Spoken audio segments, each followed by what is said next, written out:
Estamos no ar, minha gente! Já decolou! Bem-vindos ao IraCast, ao meu, ao seu, ao nosso IraCast. E hoje é um dia muito especial. Aliás, é o melhor dia da minha vida. E você está fazendo também o melhor dia da sua vida? Então, eu quero dizer para você que está talvez desanimado, começou um dia com muitas dificuldades, com muitas barreiras. Esse IraCast, dando voz à sua história, voando até você e a nossa bagagem à sua história, nasceu porque um dia alguém decidiu. Eu sonhei estar aqui, eu não me conformei com a situação que eu estava, resolvi tomar o manche da situação da minha vida e decolar essa aeronave poderosa que é a minha vida. E para completar esse voo maravilhoso, está comigo Ale Fonseca, Olha meu aí. grande amigo. Hoje é o nosso copiloto. Uau! É isso aí. Que alegria. Bem-vindo, bem-vindo. Deus abençoe. Eu sei que você mentalizou estar aqui. Uau, Eu sei que você exato. sabia que ia estar aqui, né? Sempre está dizendo, eu quero estar no IraCast. Então, tudo está na mente, né, Ale? Você mentalizou isso aqui. Bem-vindo. Olhando para essa câmera aqui, se apresenta para a galera. Essa é a tua, tá? É nossa, olha Então aí. vai lá, te apresenta pro povo, aperta os cintos, o voo já começou. É isso aí, olha só, que alegria, é muito irado estar aqui hoje, irado estar aqui com a nossa comandante Bombom, amiga querida, irmã em Cristo, pessoa maravilhosa, um exemplo para mim. E eu tenho acompanhado o IraCast há muito tempo, tenho acompanhado o movimento dela e é uma inspiração.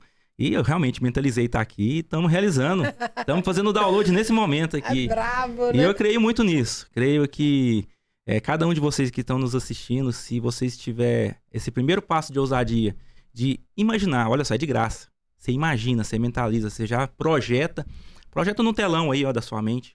O que você quer, onde que você quer estar, com quem você quer estar. E uma hora você vai conseguir fazer esse download, sabe? Se você não parar, se você acreditar e continuar se movimentando, é inevitável. Você vai estar realizando isso. Tô muito feliz. Eu sou o Ale Fonseca. Tô vindo aqui de Goiás aqui pro estúdio da Iraci, nossa amiga, comandante. E tô muito feliz de passar esse período aqui. E realmente eu mentalizei estar aqui. Realmente eu queria estar aqui compartilhando um pouquinho da minha história, trocando essa energia. Sou pai de 3 meninas lindas, a Yasmin, a Melissa e a Larissa. Um pai muito dedicado e amoroso. Eu falo isso porque de tudo que eu faço na vida é o que eu faço com mais paixão, né? Aí depois o resto a gente vai falando aqui aos poucos. Gente, de fato, a Lê é muito dedicada às meninas, elas são lindas, parabéns pelas filhas que você tem, elas são maravilhosas mesmo, muito inteligentes. É isso aí, Ale, bem-vindo de novo. Hoje esse voo será um voo incrível, se prepara mesmo, que eu já consegui ver o começo, o meio e o fim. Uau. Faremos um voo de cruzeiro, mas vai ter turbulência nesse voo. Vai! Tem que ter as rajadas. Vai ter turbulência hoje, que não tem graça, né? Só, gente, tem que ter turbulência. Ale Fonseca, hoje eu sei que você é uma pessoa de um posicionamento, você desenvolve uma carreira brilhante, eu sei que você é engenheiro, você está numa das maiores empresas desse país, e eu sei que o papel que você faz é um papel incrível, e um cargo que você tem assim, que é muito desejado por muitas pessoas. Porém, a diferença é no quanto que você aplicou, quanto de energia, quanto de conhecimento você se propôs a ter para estar onde você está. Mas eu sei que antes de estar aí esse homem profissional, esse engenheiro, esse pai dedicado, existiu uma criança. E é essa criança que eu quero conhecer. Quem é o Ale Fonseca criança? De onde que ele vem? Como que foi a infância? Eu gostaria de conhecer. O Ale criança, ele tá vivo mais do que nunca. O Ale criança, ele é criativo, ele sabe se valorizar o relacionamento, as conexões, as pequenas brincadeiras. Para quem me conhece sabe que eu sei me conectar bem com as próprias crianças, né? Os idosos, as crianças, eu tenho muita afinidade, muita facilidade, porque essa criança tá viva. Eu sei falar a linguagem delas, e isso para mim não é só para me colocar no nível delas e comunicar, mas para me aprender. Eu aprendo tanto com as crianças porque a liberdade delas me inspira, a criatividade, a forma com que elas lidam com os problemas. Você pode ver que as crianças, elas brincam e no meio das brincadeiras acontecem as desavenças, o Belém, Belém, nunca mais vou ficar de bem. Só que esse nunca mais dura 1 minuto ou 2, tá lá brincando e laços são criados com muita força. Isso tudo me inspira, sim, né? Porque a criança, quando está na sua essência, ela ainda não foi contaminada pelas crenças dos adultos, da sociedade, e acaba que depois traumas, né, e algumas ideias que elas acabam comprando, né, e elas carregam isso pro resto da vida. Mas se elas pudessem fluir na essência delas, elas iam só romper limites. Elas iam cada vez criar melhores relacionamentos, elas iam usar a criatividade delas sempre para inovar e criar rupturas na sociedade. A sociedade ia se desenvolver. Mas, infelizmente, ao longo da jornada delas, elas são contaminadas com isso. E elas não têm essa bagagem, essa blindagem para se proteger disso. Por isso que hoje a gente, né, nessa jornada nossa, a gente se conecta com tantos adultos cujas crianças estão escravizadas, caladas, amordaçadas, às vezes enterradas. E um dos nossos papéis para ser luz na vida dessas pessoas é ressuscitar essas crianças. Por isso que falar da minha criança interior é um privilégio. Eu poder falar que hoje, com 45 anos, a minha criança está viva e está cada vez mais forte do que nunca. E na minha infância eu às vezes parecia ter características de isolamento, mas eu tinha um mundo. Minha mãe fala muito, né, que eu caminhava com ela e parecia que eu estava num mundo de Oz, né? Então eu usava muito a imaginação. Então eu voava muito pelos ares, por esses universos, e tudo isso me ajudou muito.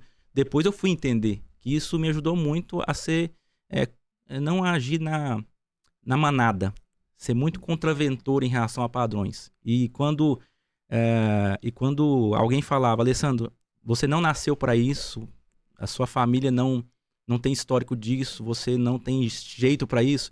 E é o combustível que eu precisava para poder fazer acontecer o impossível nos olhos dos outros. Uau! Então, se hoje muita coisa que você me vê fazendo e realizando, não é porque era uma herança de família, uma herança ou alguém que estabeleceu. Provavelmente foi algum desafio que eu comprei para poder falar, eu vou vencer esse desafio e não vou me submeter ao achismo de ninguém. Olha isso aí. Olha o que o Alessandro acabou de falar, gente. As pessoas diziam para ele, Alessandro, isso não é para você. Você não tem cacife para isso. A sua família não tem isso. Mas o que ele entendeu? Que aquelas críticas, aquela energia, as pessoas às vezes falam, é muita energia negativa. Não existe energia negativa, nem existe energia positiva. Toda energia, a energia boa, a energia ruim. Toda energia é energia. Então, aonde que está o segredo? O segredo está em você aprender a converter essa energia. Então, o Alessandro pegou a energia ruim, que alguém podia estar dizendo para ele, que era a palavra, transformou isso aí num combustível e ele conseguiu chegar aonde ele está. Então, talvez você esteja parado aí porque alguém falou, você não vai prestar, essa menina vai ser isso, vai ser aquilo, vai ser burro de carga. Usa essas palavras não para você ficar no seu mundinho, morrendo e ficar no lugar de vítima, no vitimismo, mas usa isso dizendo assim, burro de carga é o cacete, meu irmão. Eu vou avançar, eu vou voar, eu vou prosperar na vida. Usa isso e faz o teu combustível e decola. Não é sobre isso, Alê? É sobre isso. Você sabia que um dos meus sonhos foi ser piloto? Um dos seus sonhos foi ser piloto? A gente já compartilhou do mesmo sonho. É por isso que a gente tem tanta coisa em comum. Não é à toa que você já me viu aí, ó, já vestido de piloto e a gente tem muita coisa em comum. Voar. Olha o cafezinho aí, Alê. O cafezinho tá bom. Não, o café é meu sobrenome, pra quem não me conhece, viu? Você gosta do Eu cafezinho. amo um cafezinho. Ô, Alê, você teve alguma crise quando você era criança, os seus pais, a sua família, você teve, assim, algum tipo de dificuldades? Sim, nós viemos de uma família bem simples, humilde, eu lembro muito bem, né, eu sou da cidade de Anápolis, Goiás é a terceira maior cidade do estado, né, tem uma economia forte, Uma cidade que eu sou apaixonado, inclusive, pelo clima lá. Eu gosto muito de passear lá, resgatar esses momentos da infância. Mas uma coisa muito marcante, comandante, na minha infância, é o quanto que a gente mudava de casa. A gente conheceu praticamente todos os bairros da cidade, né? Enquanto, de ano em ano a gente estava arrumando mudança e saía de uma casa para outra, sempre casas alugadas, né? E por diversos motivos, né? A gente, principalmente na família da minha parte materna, a minha avó, ela é uma guerreira, né? Ela ainda, né, ainda tá aí com a gente com muita força, muita luz, mas ela criou os... Com quantos anos ela tá hoje? Hoje ela tá com 80... Caramba! 82, Mãe da acredito. sua mãe? Tá lá nos Estados Unidos hoje. Estados Unidos! Olha A aí! Alegre tá passeando na casa do filho. E tudo frutos que ela colhe, né, de uma... por ter sido guerreira, perseverante, ela criou os 5 filhos sozinha, na máquina de costura, né, e muito guerreira, né, e ela, mesmo carregando alguns problemas de saúde, ela não se deixa abater, ela tem uma energia muito... Você ia amar conhecer ela, você ia se identificar muito com a energia dela. Com ela. Muito, muito alegre, ela acorda cedo, faz sempre os exercícios matinais, ela não deixa a bola cair. E isso contagia a família inteira de uma forma incrível. Uau. E ela carregou isso. Na minha infância eu lembro da luta, né? Pra pagar cada conta, pra colocar os meninos no eixo. Às vezes a gente morava no fundo da casa dela e depois morava em outro bairro tentando, e depois não dava certo e voltava de novo. Então, assim, a nossa infância foi marcada muito por essas mudanças, esses testes, né? Esses testes de vai dar certo aqui, vai dar certo ali, vamos abrir um negócio ali. Então, dentro de vários negócios que tentava prosperar, houve muita luta. E isso é muito interessante, essa parte. Talvez as pessoas olham e falam, caramba, ninguém para, não vira mudando. Mas sabia que isso assim é tão poderoso, essa questão de você estar mudando, porque você perde o medo do novo. Sim. Você perde o medo de se mudar. Fala, isso pra mim é normal, eu vou mudar de casa, é só mais uma casa.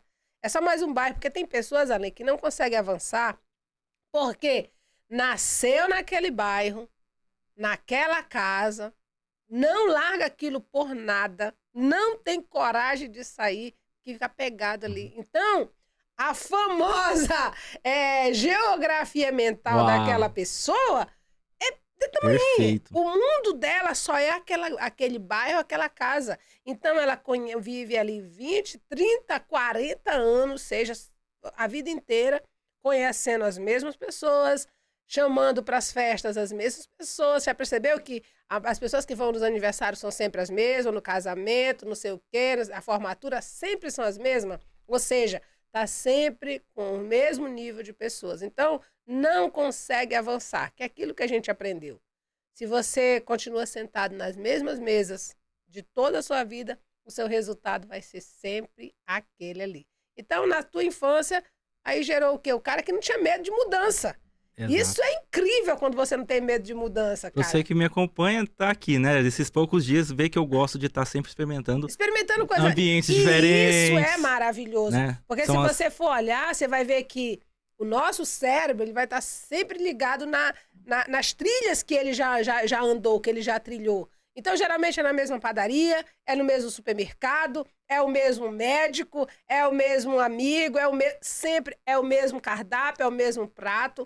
Então, quando a gente, quando você começa a dizer, não, hoje eu não quero esse prato aqui, eu vou experimentar um outro, são novas experiências que você está comprando. Isso é tão marcante na minha vida, essa questão, mano. A gente teve num evento, né, o G365 Experience, você palestrou lá, eu palestrei também. É maravilhoso, hein? A temática do evento lá que eu palestrei foi sobre ambiência.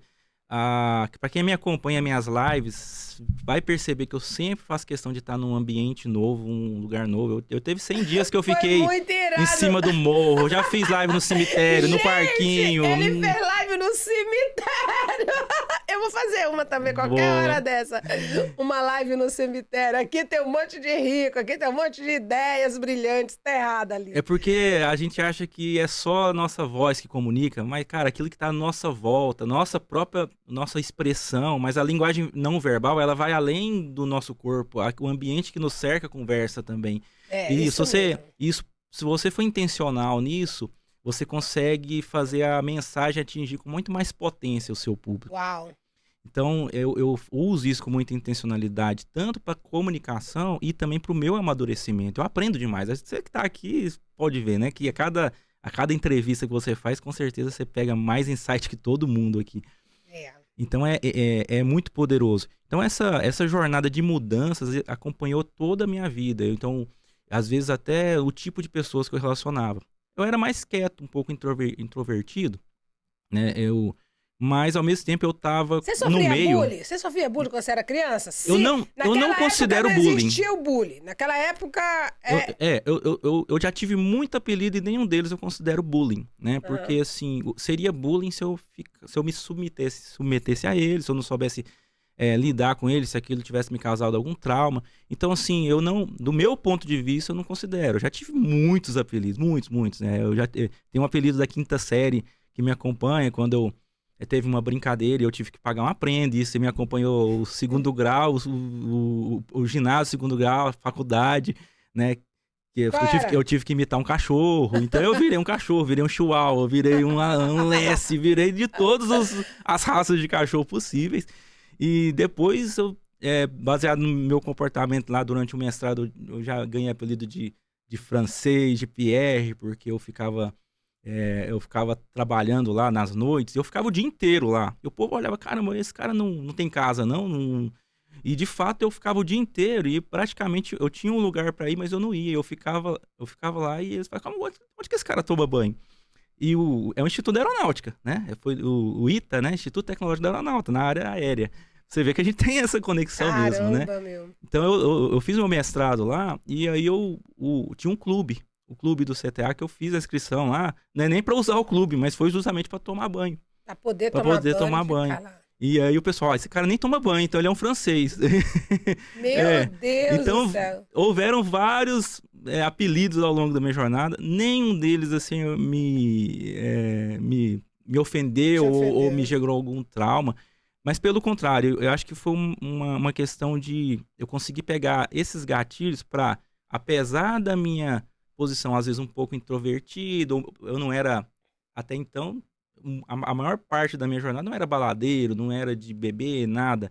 Então, mas estava conectado com todo mundo nesse perfil. Então, os amigos mais animados, tanto da faculdade, onde eu estava, eu entrosava tanto que por muitos eu já fui chamado de grande amigo, de melhor amigo, e eu não tinha exatamente o mesmo perfil que eles. Mas eu conseguia estar relacionado com essas pessoas, com esses ambientes, e isso marcou muito eu em vários ambientes. Eu tenho amigos que eu reencontro do jardim de infância, né, lá da pré-escola. E ao longo da minha jornada, houveram pessoas que foram marcadas com essa intensidade. Não porque foi selecionado por um perfil, tem que estar no meu quadradinho, mas por explorar novos ambientes, novos pensamentos, novas formas de comportamento. Então, isso aí sempre me atraiu nessa jornada. Ale, quando você via toda aquela dificuldade de não ter casa, de morar de aluguel e ver a luta do seu pai, de sua mãe ali, pessoas simples, batalhando para pagar uma conta, sempre ali aquelas coisas regradas e tal, o que passava na sua cabeça? Você olhava e falava assim, um dia eu vou tirar minha mãe dessa situação, um dia eu vou tirar meu pai, então eu não vou ter esse futuro deles aí. O que passava aí? Como que você via Vou aí? te falar como é que o Alessandro cresceu dentro de casa. Eu cresci numa família pobre, achando que a gente era classe média. Não achava que era rico, mas eu não tinha noção do nível de necessidade que a gente tinha. Isso porque o meu pai é um grande guerreiro. Eu tive o prazer de conhecer teu pai, gente boa. O meu pai, ele é uma pessoa sensacional, né? Eu cresci vendo ele se doar por todo mundo que ele conhecia, seja da família, seja um estranho. Ele se doava sem ter condição. Com os filhos, né? Quem conhece a minha família vai ver que na linha, nas duas linhas, principalmente na linha paterna, todos os pais são muito amorosos com os filhos. Então é assim com o meu pai, com o irmão dele, com o meu avô paterno, com os meus primos. Então, assim, a gente tem essa característica. Meu pai era assim. Meu pai é assim. E ele não sabia dizer não. E ele se matava para poder... Por exemplo, eu estudei na melhor escola de Anápolis, sem poder. Anápolis tinha uma escola chamada Colégio Couto Magalhães, é imenso, né? E na época, realmente, eu via que o padrão dos outros alunos era diferente. Era Os particular. carros que chegavam lá, era colégio particular. Eu sempre estudei em escola particular, sem poder, né? O perfil financeiro da minha família era para mim ter estudado em escola pública. Eu me colocando numa escola mais simples no início, eu sempre gostei de estudar, e por conta disso eles sempre investiram eu estar nesse tipo de escola. E à medida que eu fui crescendo, eu sempre fui estudioso, gostei muito. Muitos amigos meus hoje que me encontram, que estudaram comigo, o Alessandro era o 01 da turma. O Alessandro, eles têm essa visão minha porque eu gostava. E então, era o CDF, era o geninho. O Então, geninho. então assim, eu carreguei isso, e isso meu pai sempre olhou assim, eu vou investir. E ele nunca negou, então colocou nessa escola. Quando eu passei numa federal, que apesar de não pagar mensalidade, ele, né, tinha os gastos de mudar de cidade. Então ele se doou muito. Meu pai, assim, ele foi um guerreiro, ele fez milagre, e eu só consegui perceber depois de mais velho, depois que eu saí de casa, que eu fui vendo, caramba, olha só o que meu pai tá me proporcionando. E ó, porque a hora que eu fui sentindo na realidade o que é o drama de manter uma casa, pagar a conta, depois que você vira pai, então aí que você vê, cara, meu pai foi muito guerreiro, porque ele é funcionário de um órgão público, era sempre, né, o salário limitado e as despesas aumentando, né? Tem mais, aí os irmãos vieram, meu pai teve ao longo da minha infância, meus pais se separaram por 3 vezes. Então eu presenciei a separação dos meus pais. Hoje eles estão separados. Mas assim, eu aprendi muito com isso também. Só fechando o assunto do financeiro. Meu pai, ele conseguiu blindar. E tem um lado positivo e negativo nisso, que eu aprendi com isso. Mas ele conseguiu blindar totalmente a minha percepção da necessidade da família. Então eu não tinha o não. Pai, eu quero isso, eu preciso disso. Não era uma criança pidona, mas assim, a hora que ele percebia que eu queria algo, ele não negava. Então, eu não tinha a percepção que aquilo era difícil para ele. Eu cresci sem essa percepção. Eu sei que eu tive o melhor que ele podia dar, até acima disso, mas depois que eu caí no mundo, na real, não através dele, mas através das pancadas da vida, eu fui ver o que é que ele passou, o que ele teve que sacrificar para poder me proporcionar aquilo. E ele passando por essas situações, né? Crises, né? No relacionamento. Ele nunca brigaram, meus pais, mas assim, acumularam coisas e depois teve a ida e volta, ida e volta. Hoje, para quem conhece meus pais, nem acredita que eu ouvi isso, né? Eles são muito amigos. Meus pais hoje, meu pai passou por uma crise de saúde por conta do cigarro. E quem mais está acolhendo é a família da minha mãe, e a minha mãe cedeu a casa dela, olha só, separados. E isso me ensina muito, sabe? Eu fico emocionado de ver eles fazendo isso. Ela cedeu a casa dela para que ele pudesse estar lá na casa no lugar dela, porque lá é próximo de toda a família dela. Então ela deixou de estar perto da mãe, da irmã, das tias, tudo, para ele estar perto, porque ele está sendo nesse momento melhor acolhido, inclusive, pela família da minha mãe do que da dele. Então, assim, eu acho muito inspirador, isso me ajuda a romper barreiras. Eu falo, por que tem que separar e ser inimigo? Por que tem que seguir tantos padrões da sociedade, sabe? Isso me inspira, me alimenta. Eu acho que nós somos capazes de construir a nossa própria história, apesar do mundo inteiro contar outras histórias diferentes pra gente. Uau, que top. Eu não sabia que eles estavam separados, né? Quem Mas olha isso. parece que não. Porque, cara, tanto tempo. Você lembra do churrasco? Lembro, Depois do já evento? estavam separados? Eles estavam lá sentados juntos, debaixo daquela árvore. Debaixo e... Uau, gente. É sobre isso, porque é uma vida, né, Ale? Uma vida andando junto e a gente... Não deu certo o casamento mais, acabou ali eles têm as razões deles, né? Mas a amizade continua e tem os filhos, né? Vocês são de quantos irmãos? Eu sempre falo que eu tenho 3 irmãos, né? E, de fato, 2 irmãos biológicos mesmo, do meu pai e da minha mãe, que é o Rafael e o Amir. O Rafael, o Rafa é um fofo, né? O Rafael, que você conhece, né? O Amir é o caçula, né? Maravilhosos. E o Pedro, né? Meu irmãozão, mas de fato ele é primo, o primo primeiro. Né? Mas nós crescemos todos como irmãos, a gente não abre mão desse relacionamento. Então eu tenho 3 irmãos. Uau. Ale, hoje você, como eu falei no começo, hoje você é um cara conceituado, hoje você fala um pouco para mim sobre os seus projetos, sobre o que você, aonde que você chegou aí nessa sua carreira brilhante com todos esses estudos aí. Minha família não tem uma característica empreendedora, né? Então, assim, trabalhava empregado, ou meu pai era concursado, né?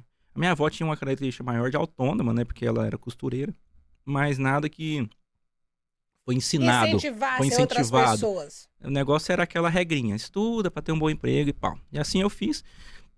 Estudei muito, né?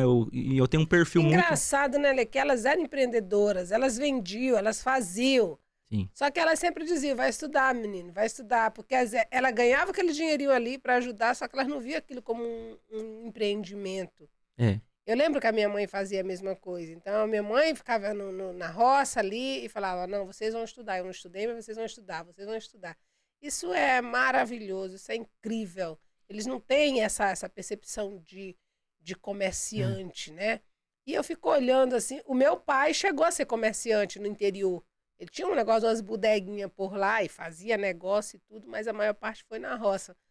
E hoje, quase todos nós somos empreendedores na minha casa. Uau. Entendeu? Acho que são poucos os que trabalham de empregado mesmo, em algum emprego assim, mas a maior parte é empreendedora, graças a Deus, né? Então, assim, eu assim, despertou esse empreendedorismo. O meu outro irmão também, ele é um baita de um comerciante, assim, cara, é vendedor mesmo. Uau. Tem uma outra irmã, e acho que é só essas. Os outros são mais tímidos para esse lado aí. Mas prossiga. Eu estudei até os 17 anos lá em Anápolis, né? Fiz o segundo grau, foi quando eu tive uma oportunidade de prestar para a Epicar, que era para ir para a AFA, né? E seguir essa carreira de piloto. Alguns amigos, inclusive, fizeram isso na época. Tem alguns amigos que são pilotos hoje. Tô aqui honrando a Lê. Olha aí, Ale. Isso aí. Essa roupa que era pra ser sua, Ale. Tá vendo? Olha aí. Quem sabe, né? Às vezes vai precisar... presta esses óculos Ray-Ban aqui. Você vai precisar de um... Vocês estão percebendo aqui, gente? O Ale tem fábrica de óculos aqui. Deixa eu ver aqui. Rapaz, deixa eu ver. Rapaz. E aí, Ale? Olha aí. Agora sim, agora você é igual. E aí eu finalizei, prestei vestibular, passei lá na Unesp, em Guaratinguetá, que também, né, não tem... Olha só, também, aí Guaratinguetá tem... Você tá percebendo que... O que é esse voo aqui? Você tá fazendo... Doido. Você tá fazendo... Eu tô te trazendo no voo, no seu passado. Assim. É porque às vezes você tá tão no presente aqui, qual é a ideia? Outro dia eu fiz várias pessoas chorarem já aqui. Por quê? Porque eu falei, caramba, eu não lembrava disso, Iraci e tal. Então eu trouxe as pessoas lá. Então o IraCast dando voz à sua história, né? Que eu tenho esse bordão, o IraCast voando até você e a nossa bagagem é a sua história, porque eu quero fazer esse voo rasante lá, para que você possa ver o tanto... Vou até mudar de óculos para poder continuar. O tanto de gigante, de barreiras que você ultrapassou para você chegar onde você chegou. E talvez agora você esteja de frente para uma muralha. Uau. Entendeu? Só que essa muralha, assim como as demais, você vai ultrapassar, filho. Não adianta, cara, não adianta. Você vai escalar ela vai cair por terra, mas vai ultrapassar. Então, continua aí, Ale, vai! Pois é, eu lembrei aqui que eu fui para Guaratinguetá, em São Paulo, né? Perto de Aparecida do Norte. Foi onde eu passei na Unesp para engenharia elétrica. Fiquei 1 ano lá. E essa cidade, ela também é conhecida por ter... tem também... depois a gente pode até conferir, mas de oficiais da aeronáutica, eu não sei se é para treinamento e nem que níveis de oficiais que é, mas eu sei que ela é muito conhecida por isso. Igual em Anápolis tem a base aérea. Guaratinguetá também é um ponto forte disso, também associado à aviação. E fiquei 1 ano lá. E por conta da distância, né, vamos, transfere, né? Tem um amigo meu ia transferir para Uberlândia, ficava mais próximo de Goiás.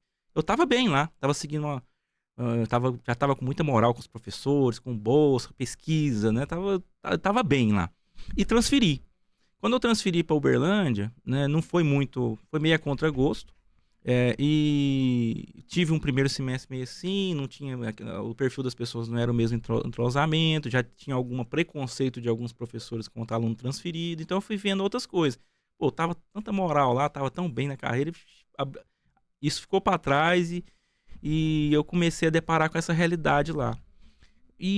Mas depois, criando novos relacionamentos, tanto com uma nova história lá dentro, Foi muito bom esses 5 anos em Uberlândia depois, na Federal. Também engenharia elétrica. E eu construí muitas amizades, me destravei muito em me relacionar. E eu acho que até o que eu aprendi fora das matérias, né, nos bastidores aí da faculdade, é o que me fez mais crescer essa questão do quem sou eu, né, o que eu gosto. Isso me fortaleceu muito. Eu podia me conectar com qualquer pessoa, mas eu fui muito, muito firme nas minhas essências. Eu não era o cara influenciável, vou passar a fazer isso aqui só para agradar os outros. Eu nunca tive isso. E isso fortaleceu. Nunca fiz nada vou fazer isso só para agradar alguém. Né? E isso agora, nesse movimento, que eu tava, cara, realmente. Tava certo. Você descobriu desde o princípio que você não tinha a tal da necessidade de aprovação. Necessidade de aprovação, exatamente. Ficar fazendo coisas para agradar. É você fazer as coisas para agradar. Você fala, não gostei do teu cabelo, não gostei de não sei o quê. Mas daí, não é para você, é para mim? Não precisa. Exemplo, hoje eu tô buscando me arrumar mais intencionalmente. Mas eu, a vida inteira, fui desleixado com isso. Não que isso seja certo, mas é porque não era, eu não tinha intencionalidade, não tinha intencionalidade em, não tinha um objetivo, né? Vou me arrumar para isso. Poderia ter tido despertado para outras áreas, mas se tivesse um valor para mim, eu poderia ter me despertado. Hoje tá tendo. Mas assim, quem me olha, quem lembra das minhas fotos do passado, cara, era mais um motivo de apelido. Era uma blusa marrom, parecia o Zé do Caixão, uma calça listrada. Eu nunca fui aluno de levar caderninho bonitinho, né? Então, eu levava muitos papéis aqui dentro. É porque você tem cara de cientista, cara. Todo cientista é maluco. O pessoal falava, lá vem o Alessa, na época eles chamavam de McQuaid. Era um apelido que eu ganhei lá em Guaratinguetá. McQuaid, o lobo solitário. Por que McQuaid? Eu toco violão. Não, tu tá falando e eu tô aqui fazendo uma análise. Eu tô te vendo, tu vindo caminhando na rua. E aí o pessoal almoçava e eu ia tocar violão na varanda. Ele toca violão sozinho. Era música clássica, né? O pessoal não era música popular. Não curtia, né? Eu tocava sozinho, era meu momento. Mas o cara toca sozinho lá, como assim? E eu já tinha um apelido de cachorro, né? É McQuaid, o lobo solitário. E esse apelido, ele espalhou na cidade inteira. Eu já topei muitas vezes com pessoas contando história do McQuaid pra mim, sem saber que eu era o McQuaid. Cara, você ouviu falar do McQuaid? O cara chega lá com os rascunhos aqui de baixo, chega atrasado na aula e todo mundo, só podia ser você, McQuaid, não sei o quê. Mas na hora das provas, nota 10 era eu era famoso, assim, os caras tinham... Eu era muito, muito bom em matemática, resolver aqueles problemas, e os caras vinham tirar dúvida comigo. E eu pegava... O McQuaid, ele pegava a blusa dele, arrancava os papéis aqui e resolvia os cálculos lá pra gente, e jogava aqueles rascunhos. Aí eles falavam, não, eu vou guardar o rascunho do McQuaid. Isso aqui é precioso, eu vou vender, vou tirar cheques e vender o rascunho do McQuaid. Então tinha essa coisa lá, sabe? Que top, Ale. Era surreal. Cara, e lá tinha muito trote. Guaratinguetá, eu morei em 3 repúblicas, eu cheguei a ser... O calouro lá, eles chamam de bicho. O bicho. Tinha os veteranos, né, e os bichos, que eram os calouros, né? Cara, eu já cheguei ao cúmulo de ser bicho do bicho. Então, assim, eu morei num lugar, não deu certo porque eu levava trote demais, ia pra um outro lugar, mas temporariamente eu tive que ficar de favor na casa de uns bichos. Então lá tinha um monte de calor e eu ficava lá na sala e eu era o bicho dos bichos lá, porque leva a coca aqui, faz isso aqui e dormia lá no chão lá da sala. Você chegou a dormir no chão? Muitas vezes. Quando eu fiz meu mestrado, eu tinha uma sala lá que eu dormi emendando cadeira, igual essa aqui, eu colocava uma cadeira lá do outro, eu pegava uma blusona que virava ou meu colchão ou meu cobertor, muitas vezes. Às vezes a despesa era alta, era regrado mesmo, pão, água, aí eu juntava os lá para fazer café à noite. Eu aprendi a tomar muito chimarrão lá, fazendo as pesquisas à noite com meus amigos gaúchos. Fiquei mestre em fazer arroz carreteiro. Mestre, no meu mestrado eu comemorei fazendo várias modalidades de arroz carreteiro, todo mundo ia lá em casa todo dia pra comer. Só que não era com carne. Tá vendo, Messias? Já providencia todo ingrediente que a gente já pode comeu. Mandar a bala que a gente faz um top, uma olhadinha. Ainda fiz a minha receita associando os temperos goianos com a tática gaúcha. Vamos já comer arroz carreteiro hoje, não posso dispensar por nada. E ficava top. Só que a gente não tinha dinheiro pra comprar carne nobre, então era calabresa, era as carnes que dava, mas ficava muito bom. E isso marcou essa jornada. 2003 a 2005 foi o meu período de mestrado lá. Por que eu falo o mestrado? Eu tinha muito essa veia de pesquisa acadêmica. Eu nem queria ir para a indústria. Não, cara, não quero trabalhar para os outros. Mas não pensava em empreender, pensava em pesquisa, sabe? Eu sempre estudei antes assuntos de ciência, sabe? No segundo grau eu já sabia muito sobre a relatividade, mecânica quântica, as coisas que me interessavam, eu ia atrás antes do tempo. Quando eu aprendia violão, eu pegava as músicas mais complicadas, assim, pros outros. Eu não seguia aquele passo a passo. Quando eu aprendi piano, mesma coisa. Quando eu desenhava, tudo que eu fiz... Ale, eu vejo que você toca bastante instrumentos. Quantos instrumentos você toca? Já vi você tocar violão, o meu instrumento principal é o violão, né? Eu vejo Inclusive, você com aquele negócio na boca, eu vou aproveitar assim. esse momento agora para honrar o Dilermando Reis, meu professor de violão. Um violão agora aqui, né, Ale? Podia ter o violão Podia aqui. ter o violão aqui, né? Na próxima a gente marca um violão com a gaita. Mas meu meu violão é canhoto, tem que inverter as cordas. Tem que trazer o meu. E Dilermando Reis, ele na semana passada, ele faleceu. Foi? Então eu tô honrando esse momento aqui agora, né? Pra agradecer, honrar a família, né? E dar esse apoio. E dizer o quanto ele foi importante nessa jornada. Como é o nome dele? Dilermando Reis. E é nome Reis. de musicista famoso, né? Dilermando Reis é um nome conhecido. E o nome dele também é Dilermando Reis. Ele estava pré-candidato, inclusive, a vereador lá em Anápolis. Ele é um professor já antigo na escola de música, uma escola bem tradicional da cidade. E a gente tem, inclusive, um grupo de amigos que todos foram alunos dele. E ele é um professor exímio, executa muito bem o violão, muito conhecido na cidade. E professor nosso, a gente guarda um carinho grande. Passou por um problema de saúde agora, infelizmente ele veio a falecer. E voltou para casa, né? Inclusive eu participo de um evento que chama Prosa Club lá em Goiânia. E nesse momento eu fui convidado para tocar violão e gaita para receber as pessoas, né?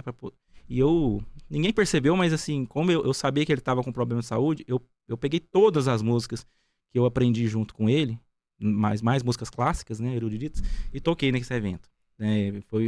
Não sei Será que ele chegou a ouvir? Não, ele não chegou a ouvir, ele estava já entubado. Poxa. Ele estava inconsciente nessa hora. Mas você de lá, você enviou energia para ele? Sim, com certeza ele chegou. Uau! Então você perguntou dos instrumentos, então eu aprendi o violão clássico. E, paralelamente, eu aprendi um pouco de piano, né? Era um momento, sabe? Era um momento da minha adolescência que eu gostei, eu invernei pra arte, né? Eu fui fazer desenho artístico, de lá eu ia pra aula de piano, eu lembro que eu era o último a sair da escola. Eu não tinha piano em casa, é um instrumento caro. Você é um fenômeno, ali. Você é um extraterrestre. Eu ficava até de madrugada. Cara, a hora que eu via, eu ficava tão imerso lá, que a hora que eu via a escola fechada, tudo escuro. Cara, eu me trancar aqui, eu tinha que ir embora. Meu Deus. E eu ficava isso a semana inteira. E eu ficava assim muito... Era o meu momento de terapia, de mergulho em mim mesmo. Autoconhecimento, autossuperação. Vou dar conta disso. E eu escrevi, inclusive, alguns livros. E num desses livros eu falei, o que eu deixaria de legado para as pessoas, né? Que é o Aforismos Divinos.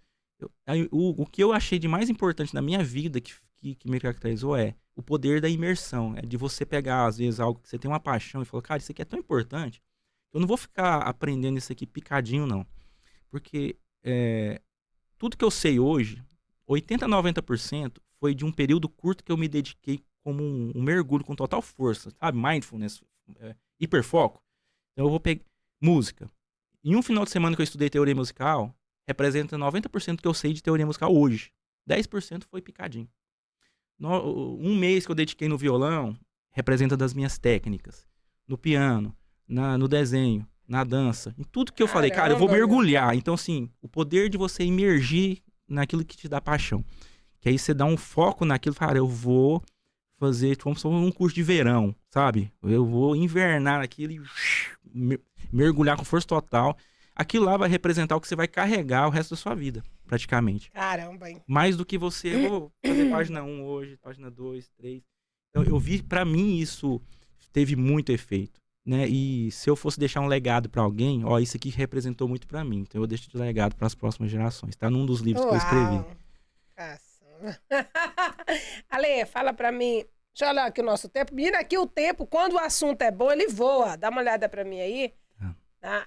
O assunto aqui, quando ele é bom, ele voa. Eu quero fazer uma pergunta pra você muito importante agora. Ale, qual foi o melhor momento da sua vida? Eu sei que você vive a vida extraordinariamente bem, mas existe algo que marcou, aquilo assim que você... Minhas filhas nasceram. Nascimento. A hora que minhas 3 filhas. E muito marcante a minha primeira filha, porque assim, antes dela eu não era pai ainda. Eu imaginava ser pai. Eu sentia que eu seria um bom pai, eu sentia que eu gostaria de ser pai, por causa da forma que eu fui criado, de tudo, da minha ambiência. E a minha filha nasceu, eu redefini, eu redescobri o conceito de amor. Não é que eu nunca me senti amado, meus pais muito carinhosos, minha família também. Meu pai sempre passou segurança, é, é, minha mãe muito carinho, minha família de maneira geral não tinha essa carência. Eu sempre fui cristão e sempre tive intimidade com o pai, assim, e um entendimento sobre o amor. Mas quando a minha filha nasceu e ela olhou pra mim, teve um momento que eu falei, cara, tem bilhões de pessoas no mundo. Ela tá me olhando como se eu fosse o único, sabe? Aquela pessoa importante de verdade pra ela, e a gente tem um laço, sabe? Você soma o laço de sangue, você soma aquela energia, aquele olhar, aquela dependência. E eu somei tudo aquilo e falei, cara, agora eu me sinto importante de verdade pra alguém. Uau. Agora eu me sinto amado de verdade, assim, sem negociação nenhuma, sabe? Uau. Ela não tá negociando um centavo com ninguém, não tem barganha. É genuíno demais isso aqui. Eu me senti muito amado. Eu me senti amado, e esse amor que gerou uma corresponsabilidade. Aquilo marcou tanto a minha vida que eu acho que eu comecei a redefinir um monte de conceito de relacionar com as pessoas a partir daquilo. Então foi muito marcante. Ser Uau. pai, pra mim, tanto que de tudo que eu falo, tudo que eu faço, tem muita coisa que eu faço bem feita. Mas do que eu faço melhor, que eu quero me dedicar melhor, com mais paixão, é ser pai.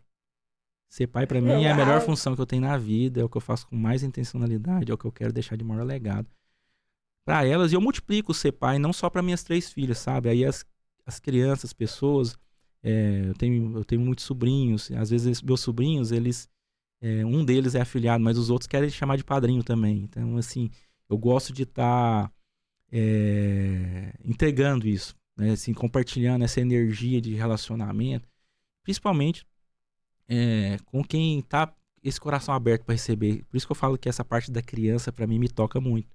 Existe uma fluidez, eu consigo entregar uma parte que eu tenho mais dificuldade de entregar para os adultos, mas eu aprendo com elas como desafio de entregar também, sabe? Sem acepção da faixa etária, mas elas me dão energia para isso. Então, assim, sem dúvida, esse momento para mim foi o mais marcante, assim, de longe. Uau, que maravilha. Gente, é incrível estar aqui ouvindo dessas verdades. É como eu tenho nosso mentor, ele sempre fala, né, que o Pablo, dá pra sentir o cheiro do coração dele, né? Que Ale, alegria. você é uma bênção. E qual foi o momento, assim, mais difícil que você já enfrentou até agora? Agora. Você tá vivendo o seu Eu momento tô mais vivendo o meu difícil? momento mais... Eu falo pras pessoas sempre, nesse instante agora que eu tô falando, eu vivo o meu melhor momento, meu momento de melhores oportunidades, conexões, resultados, né? Eu tô escrevendo o meu 6º livro. Uau! Em pouco mais, né? Em 2021 eu escrevi o primeiro capítulo, eu escrevi o primeiro livro em coautoria. Tá fazendo um ano que a gente se conhece. Um ano. Daquele ano pra cá vieram os outros livros. Então, assim, em menos de um ano foram os outros 4 livros coautorais, e agora eu tô produzindo o 6º, meu primeiro livro autoral na área de inteligência artificial, e eu tô me posicionando cada vez melhor, mais intencionalmente como palestrante, produtor de eventos, empreendedor, né? Tô aqui por conta de um negócio, de uma sociedade, da amizade, de tudo que a gente vai desenvolver junto daqui pra frente. Sim. E tanto em Goiânia como aqui, as pessoas, os negócios, né? Eu tô sendo, sabe, cada coisa que eu faço tá desdobrando. Eu tenho palestra para dar agora em agosto, em setembro, em outubro. Uau! Tive convite agora, o primeiro internacional na Argentina. Então tem muita coisa acontecendo. Dentro da empresa, eu sou funcionário concursado, eu sou engenheiro sênior na Petrobras, no sistema Petrobras, na Transpetro, né, que é uma subsidiária. Sou líder de equipe lá, um time de altíssima performance, reconhecido no sistema inteiro a nível nacional. Então, assim, lá dentro eu tenho uma história à parte, uma história de muito resultado, de muito aprendizado, que eu negligenciava, que agora eu consegui virar a chave, tô aproveitando o que eu aprendo lá para poder aplicar aqui, pegar aqui e aplicar lá. Então, eu tô começando a integrar tudo que eu sou, sem negligenciar nada, sem nada limitando isso. Uau. Então, eu tô numa fase incrível. Ao mesmo tempo, eu tô enfrentando o maior vale da minha vida, né?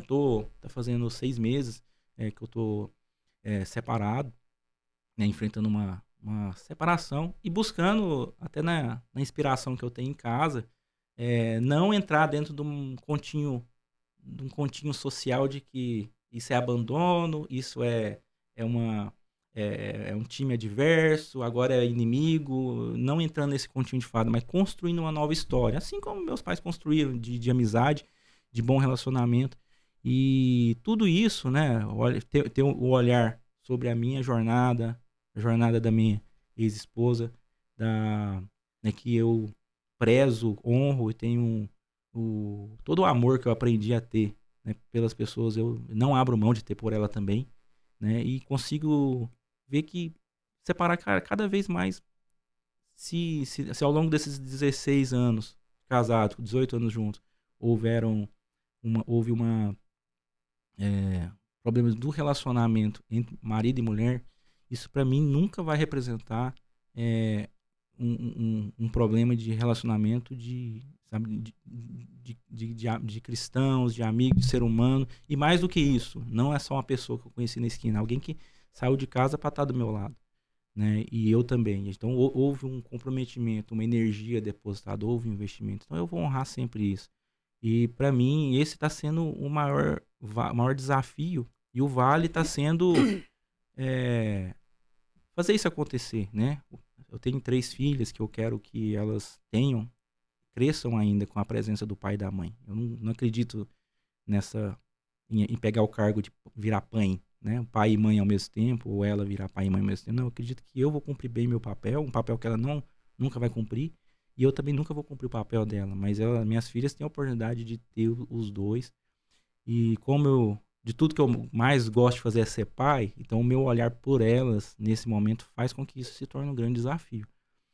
Então, esse momento que eu vivo hoje é isso. Balancear essa energia poderosa de tudo que eu estou vivendo de oportunidade com esse grande desafio que esses dias eu fiz uma live sobre o tema antifragilidade. Eu gostei tanto de aprender sobre isso, porque eu me espelhei nisso. Eu vi que, cara, é isso que eu estou vivendo mesmo. Que acima da resiliência até, que é uma qualidade incrível, né? De você conseguir levar a pancada e voltar para a posição que você estava. Mais do que isso, a antifragilidade, ela te permite, dentro de problemas, você se alimentar dele, você transformar um problema em combustível para você crescer mais. No problema você cresce. No problema você avança, você fica mais forte, mais resiliente, você fica mais capaz, você adquire mais sabedoria. Então, você está mais preparado ainda para os próximos níveis. Então, você acaba virando um caçador de problema. Você acaba virando alguém que, cara, não tem desafio que vai me fazer arregar. Pelo contrário, o desafio ele vai vir para me fazer ficar maior. Então, eu me sinto muito proeminente nessa característica, um antifrágil. Eu conheço a sua história já há um ano, né? A gente fez conexão aqui há um ano atrás, no evento. E, inclusive, você estava com a sua esposa, sua ex-esposa. E eu percebi o quanto que você era aquele homem dedicado, aquele pai, sempre querendo agradar, sempre querendo, assim. Eu percebo que a gente via, todos víamos, assim. Então, eu percebo que a parte da separação, ela não veio de você. O quanto você lutou para que não chegasse a esse ponto? Isso... Eu acho que existe uma corresponsabilidade. Eu reconheço cada uma das minhas falhas nessa história, né? A minha reatividade. Então, assim, às vezes... O casal acaba, esse negócio de ser uma carne só, você acaba conhecendo as virtudes, os defeitos e os pontos sabe aqueles pontos de gatilho que incomodam? Então, um casal, ele tem essa capacidade. Eu sei que isso te incomoda ou eu sei que isso te alavanca. Então, quando atingiu o meu ponto de incômodo, falava alguma coisa, por exemplo, perto de alguém que... Causasse uma uma vergonha, te vergonha. envergonhar. Isso me incomodava. Então, e eu já reagia no mesmo nível. Não tinha maturidade Mesma de... intensidade, né? não reagia na hora, na frente dos públicos, mas sempre tinha uma reação Posterior. posterior e tal. E às vezes, né? Muitas vezes era em nível mais alto, falava mais alto, aquelas coisas. E isso não ajudava em nada. Ficava acumulando ofensa. Então, ao longo da história, houve um acúmulo. Por isso que eu falo, é uma corresponsabilidade. Eu não acho que eu tenho que olhar procurando culpado da história. Eu não vejo assim. Eu honro muito, assim. Eu sempre lembro dela e tô estimulando ela pelo potencial que ela tem. Você tem uma história com ela, né? Da Sim, marca. ela é maravilhosa, ela é uma mulher incrível. Então, aquilo que você viu dela, assim, criativa, alegre. E a pessoa que eu conheci, casei e tudo. E eu vejo energia. Eu honro muito, assim, pessoa maravilhosa, maravilhosa demais. Poxa, mãe das minhas filhas. E eu não nem como falar assim, tem peso de culpa. Tô aqui expondo, assim, algo que aconteceu, que é um vale, mas, assim, com um desejo tão grande, sabe? Mas tão genuíno de ver ela crescer nas alturas, voar os mais altos, porque eu sei do potencial. Sei muito, muito. Eu invisto, assim, de coração, genuíno, uma excelente fotógrafa, a melhor que eu já conheci. Assim, muito, tem um olhar incrível, sabe trabalhar a luz, sabe identificar dentro de você sua identidade, a sua essência, colocar você para testar o melhor. Incrível, incrível. E em tudo que envolve a parte artística, ela faz de forma exímia, né? E é pequenos detalhes para ajustar para ela bombar e explodir mesmo. E eu creio nisso, acredito muito nisso. Às vezes até a maioria mais do que as pessoas que estão ao redor dela. E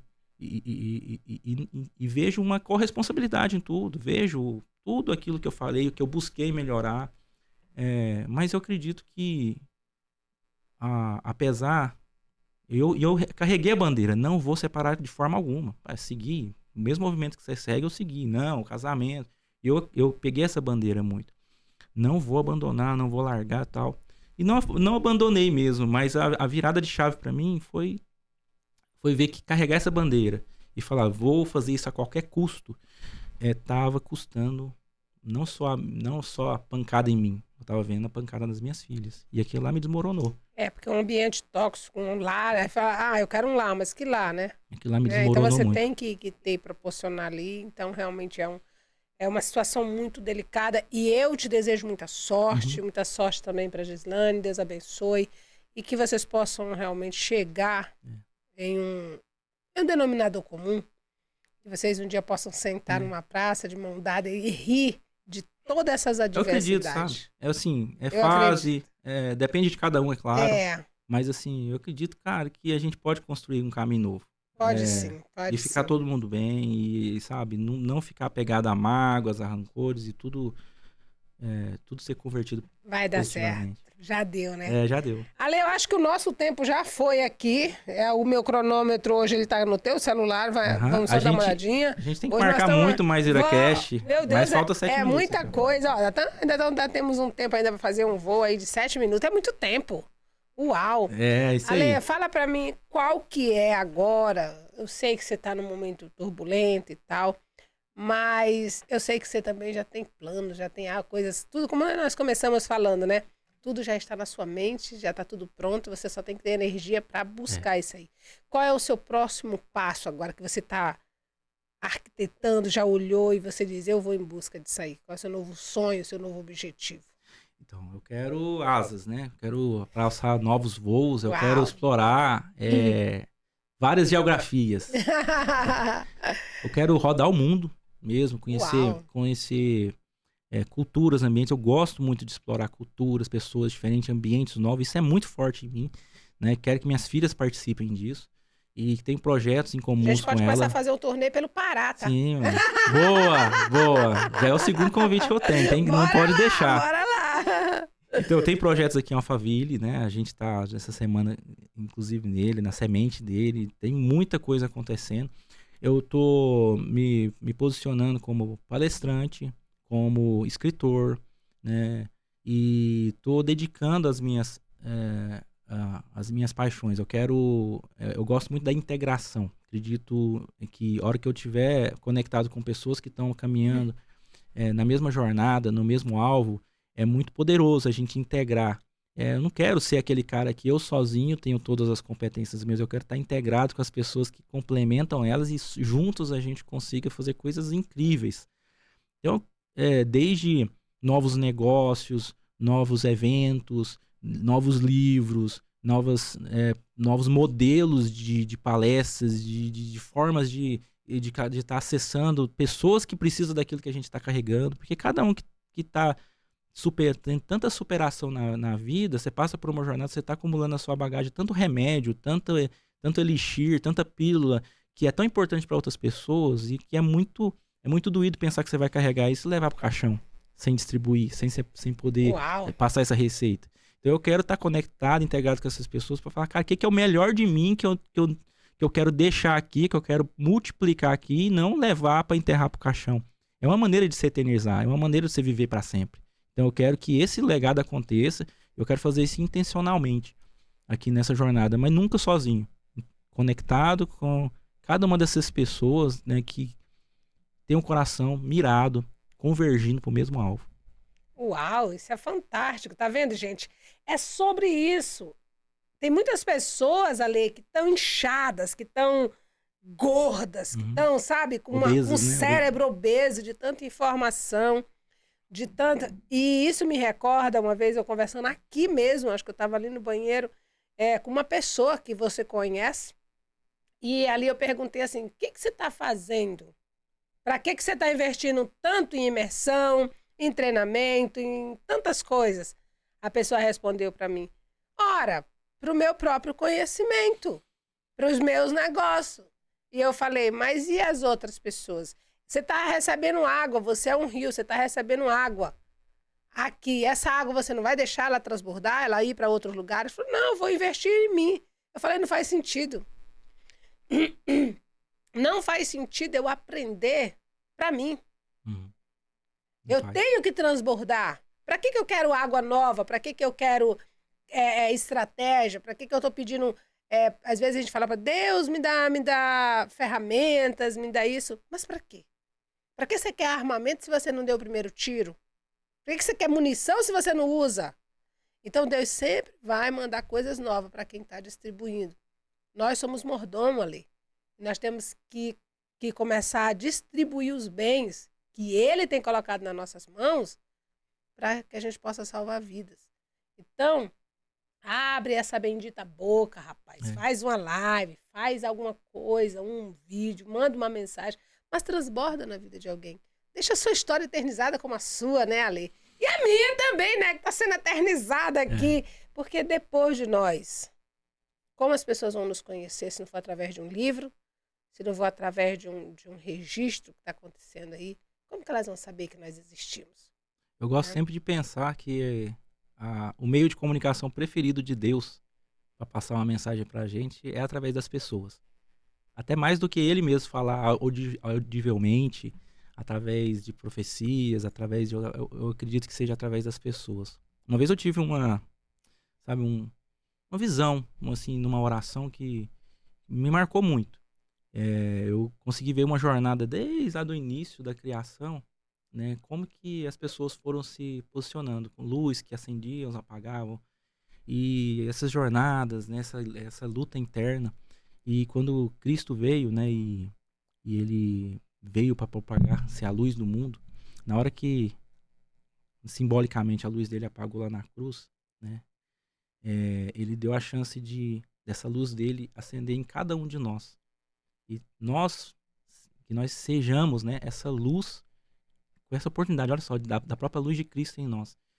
E à medida que ela fosse resplandecendo, e eu acredito que o bem maior, né, quando todas as coisas cooperam para o nosso bem, todas as circunstâncias vêm, inclusive os problemas, vêm para nos moldar, para a gente ser cada vez mais essa luz.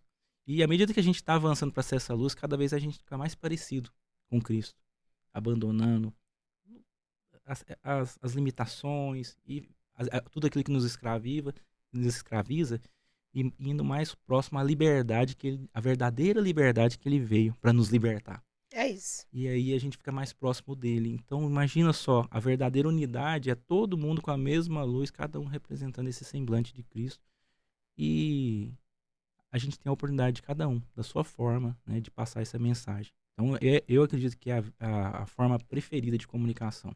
Por isso que eu amo tanto estar no meio das pessoas. Eu ouço numa frequência, no volume, num tom diferente, a voz de Deus na minha vida.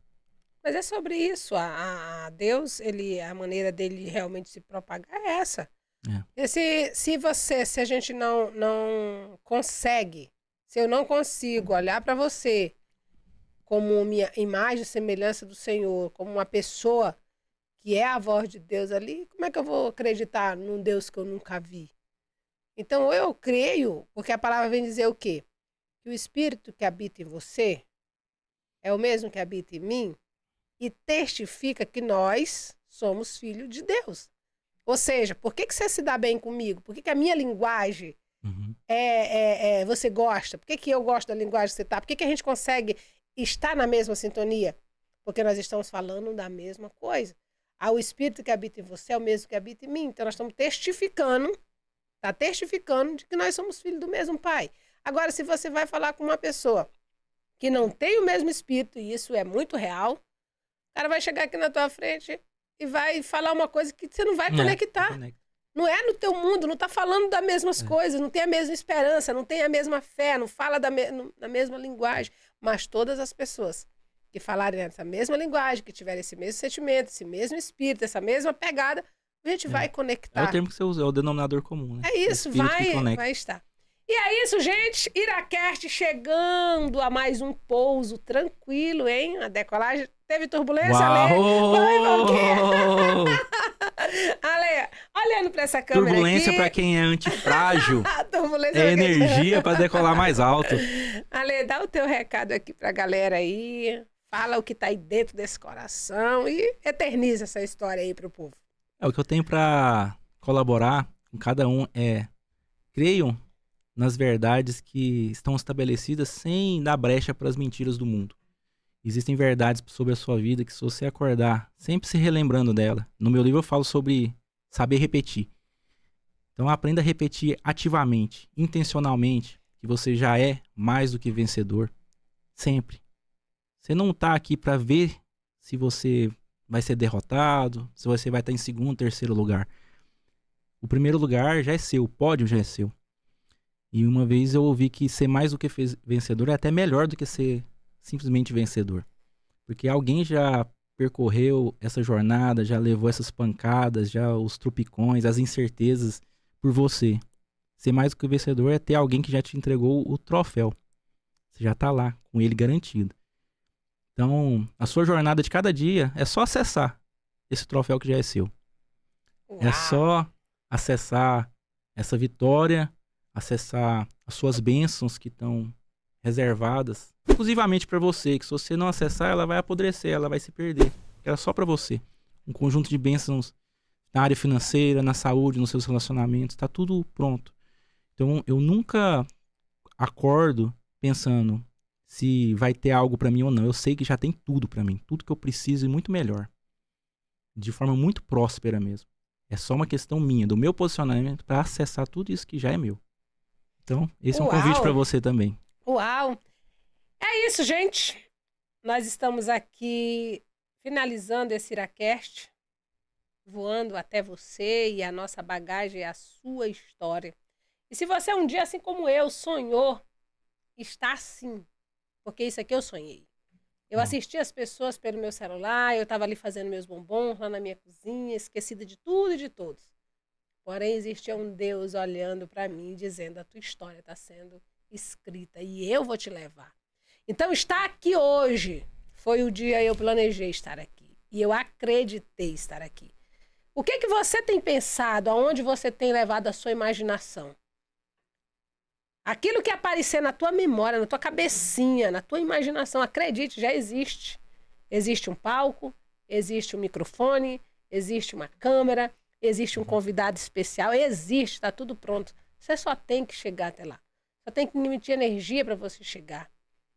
Talvez o seu sonho seja pequeno na sua cabeça. Você diz: não tem nem significância tanto isso aí. Acredite, comemore as pequenas vitórias, elas vão te levar a um montante poderoso de vitória. Não desanime, não desista. Faça como o Alê, faça como eu. Viu? Pegue todos esses problemas que você está passando agora, transforme eles em combustível e voe o seu mais alto voo. Você é águia, você foi feito para voar. E vamos fazer um brinde. E vamos fazer um brinde. 1 ano de amizade. 1 ano de amizade. Olha só. Aê. Aí, ó. Se nós não tivéssemos nos desprendido do nosso mundinho e Do ter Pará, vindo de até Goiás, aqui, pra gente se encontrar aqui. Ale, eu saí do Pará, você 1 ano saiu do atrás. Goiás e outras pessoas, nós Uau. chegamos aqui, Que conectamos. maravilha. E essa amizade perdura até hoje. E é só a sombra do que há de vir ainda. Que sabia? emocionante. Que emocionante. Que vitória. Saúde, nóis, sucesso. saúde. Produção, Prosperidade. chegamos ao final de mais um Iraquerte incrível. É isso aí.